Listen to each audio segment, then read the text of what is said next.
আপনার শিশুদের ৪০ দিনের ছুটি শুরু হয়ে গেছে। কিন্তু এই ছুটি শুধু বিশ্রামের জন্য নয়, বরং এটি হতে পারে নতুন কিছু শেখার সেরা সুযোগ। আজ আমরা জানব কিভাবে এই ছুটি কাজে লাগিয়ে পড়াশোনায় আরও ভালো করা যায়। শুধু বই পড়লেই হবে না, শেখার মজাদার উপায়ও থাকতে হবে। তাই আপনি পাজল, শব্দ খেলা, গণিতের মজার গেম খেলতে পারেন, যা মস্তিষ্ককে শক্তিশালী করবে। পরিবারের সাথেও শেখা যেতে পারে।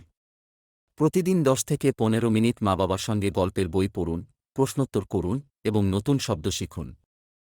এই ছুটিতে আপনি নতুন কিছু শিখতে পারেন। ছবি আঁকা, হাতের কাজ, নতুন ভাষা শেখা, এমনকি কবিতা ও গল্প লেখা চর্চা করতে পারেন। মোবাইল বা ইন্টারনেট সময় নষ্ট করার জায়গা নয়, বরং এটি হতে পারে শেখার দারুণ মাধ্যম। তাই ইউটিউব বা অনলাইন কোর্স থেকে গণিত ও বিজ্ঞান শেখার চেষ্টা করুন।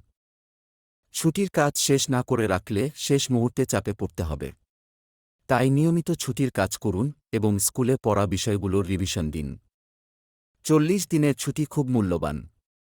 এটি শুধু বিশ্রাম বা খেলার জন্য নয়, বরং এটি হতে পারে নতুন কিছু শেখার সেরা সময়। তাই পরিকল্পিতভাবে পড়াশোনা ও মজার শিক্ষামূলক কাজ করে নিজের দক্ষতা বাড়ান। আপনি পারবেন।